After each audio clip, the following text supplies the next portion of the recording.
நண்பர்களே வணக்கம். நாம் இந்த வீடியோவில் எதை பற்றி பார்க்க போகிறோம் அப்படின்னா, சமீபத்தில் ஒரு சில தேர்வுகள் அறிவிக்கப்பட்டது. பார்த்தோம் அப்படின்னா சமீபத்தில் செட் தேர்வு அறிவிக்கப்பட்டு எல்லாரும் விண்ணப்பிச்சிருப்பீங்க. அதுக்கடுத்து டிஆர்பி தேர்வு அறிவித்தாங்க. அது மட்டும் இல்லாமல் இப்போ சமீபத்தில் இந்த யூஜிசி நெட் அப்ளிகேஷன் ப்ராசஸ் போயிட்டுருக்குது. கடந்த வாரத்தில் பார்த்தீங்க அப்படின்னா பாரதியார் யூனிவர்சிட்டியோட காமன் எலிஜிபிலிட்டி டெஸ்ட் அதற்கான அறிவிப்பும் வெளியிடப்பட்டது.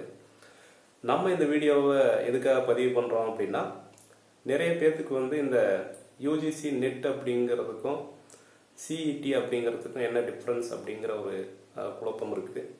அதே மாதிரி இப்போ யூஜிசி நெட் அப்படிங்கிறதுக்கும் பிஹெச்டி அட்மிஷன் அப்படிங்கிறதுக்கும் சிஇடிக்கும் என்ன தொடர்பு அப்படிங்கிற ஒரு கன்ஃபியூஷன் இருக்குது. ஸோ அது சம்பந்தமான ஒரு கிளாரிட்டியை கொடுக்கறதுக்காக தான் நம்ம இந்த வீடியோவை பதிவு பண்ணுறோம். முதல்ல எடுத்துட்டோம் அப்படின்னா யூஜிசி நெட் எக்ஸாமினேஷன் எல்லாத்துக்குமே தெரியும்.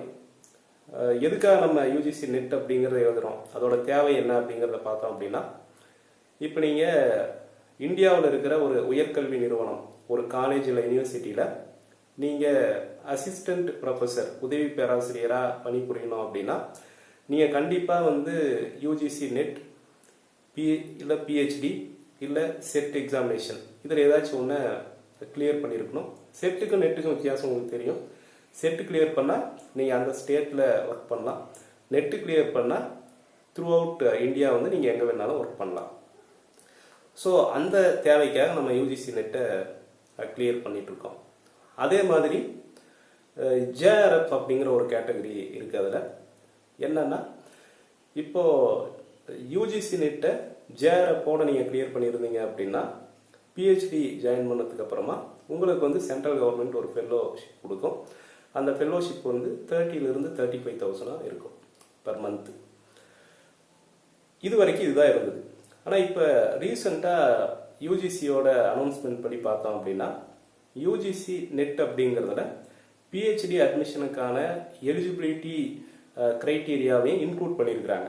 அப்படின்னா என்னன்னா, இதுக்கு முன்னால் யூஜிசி நெட்டோட ரிசல்ட் எப்படி வரும் அப்படின்னா, இப்போ assistant professor qualified or not qualified, JRF qualified or not qualified அப்படின்னு ரிசல்ட் வரும்.